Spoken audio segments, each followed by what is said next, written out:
Okay, guys, I'm here at Jaxx with Dino from Divine Heresy. How you doing, man? Good, really good. Just happy to be here. Cool, man. So, well, what's going on? Because I haven't found out in a while. What's going on? Do you have a vocalist for tonight? Yes, we do have a fill-in vocalist. His name is Jake Veritica.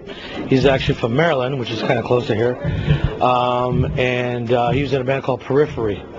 And he's doing us a favor by filling in until we find a permanent vocalist. Okay, so he's not going to be the main dude? No. There's a possibility he might. You never know. But he's doing a great job.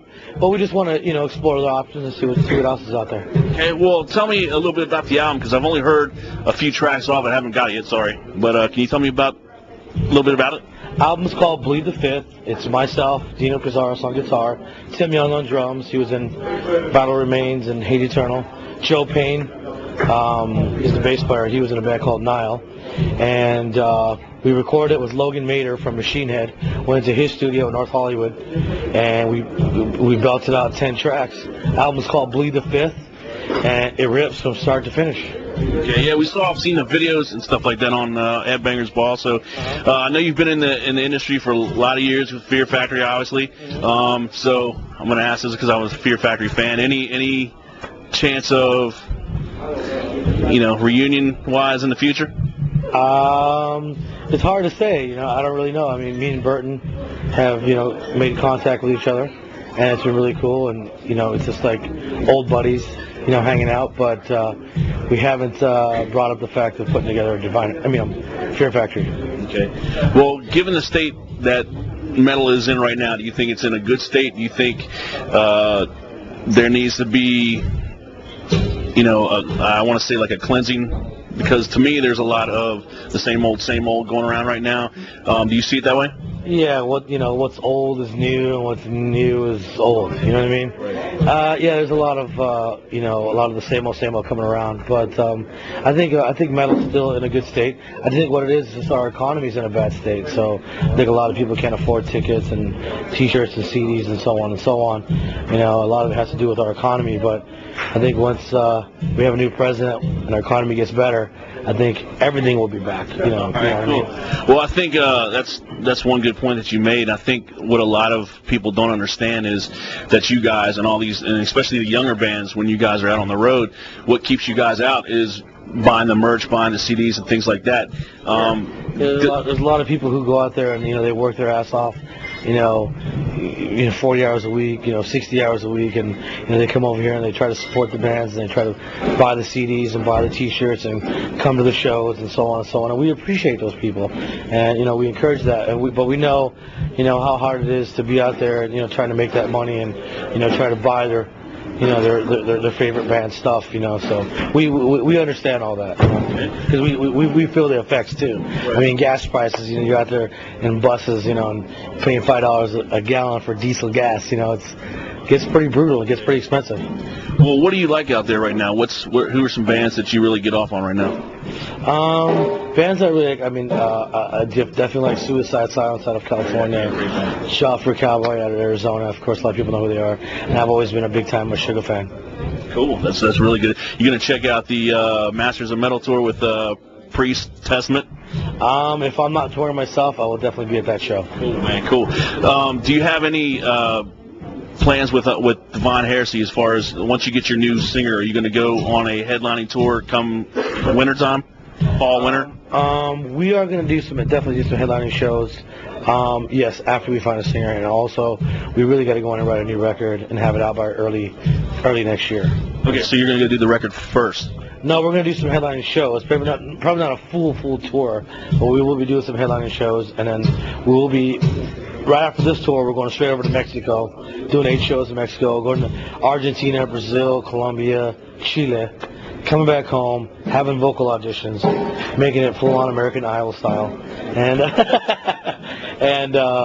and then hopefully do some write some new songs, and in between that do some headlining shows here and there. Cool. Well, you said you're going to Chile and Mexico, South America, and all that. I've seen a lot of different videos where these guys, the fans, are hardcore fans. I thought we had some hardcore fans over here, man, but they have some hardcore fans over there. Is that something that you're excited to go over there every time? I've been there many, many times, and every time I go, it's just, what it is, I think, is the Latin people are just really passionate about the music, and they don't get it as much as we do here, and so when a band does go down there, they're basically crying, they're so happy that you're there, and that's amazing. Yeah, I remember watching the old, I'm a big Pantera fan, so I remember watching the Pantera, one of their videos when they were down there and the kids were just fucking going nuts over this stuff, man. They love it and they breathe it. It's almost like Japan too. Yeah, Japan's a lot like that as well. I think, like I said, I think it's in their blood. I think they're very passionate people. I mean, I'm Mexican myself, and really, I didn't know. You know, and metal is in my blood, and that's what I know. That's what I do. That's what I love.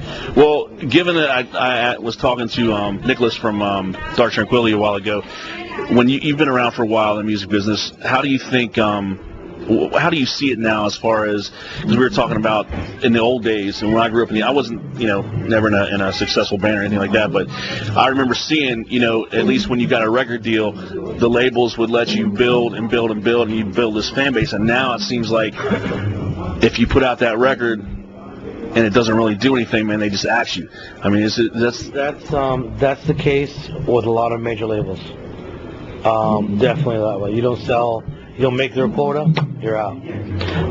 But you got smaller labels that are also big in a way, but they understand the smaller bands, and they help develop them. Like Century Media is a really good label, you know what I mean? And they've put out thousands and thousands of records of smaller baby bands, and they definitely put the support behind their band. Yeah, they are. It's not on a big level, and it's okay because, on a label like that, you sell 30,000, 40,000 records, you're okay. Right. But if I signed to Atlantic tomorrow and I didn't sell 100,000 plus records, I'm gone. Yeah, well, Century, like you said, we love Century because they hook us up with a lot of interviews, man. They're really fan accessible, I guess you'd say, man. Yeah, they understand the ground roots of it all, and that's the cool part. Yeah, I think that's what a lot of these labels are missing, don't you think? Yeah, a lot of labels, which I also know that some other labels are starting to start smaller labels. Like Roadrunner is actually starting a smaller label, and I can't tell you the name of it yet, but starting a small label, and they're going to develop bands on the small label. Right. So once they get to a certain level, then they're going to jump on the Roadrunner, which is really cool because it really helps develop bands. Cool. Well, one of the things that I like to ask a lot of bands, and I'll tell you more after the interview why I do this.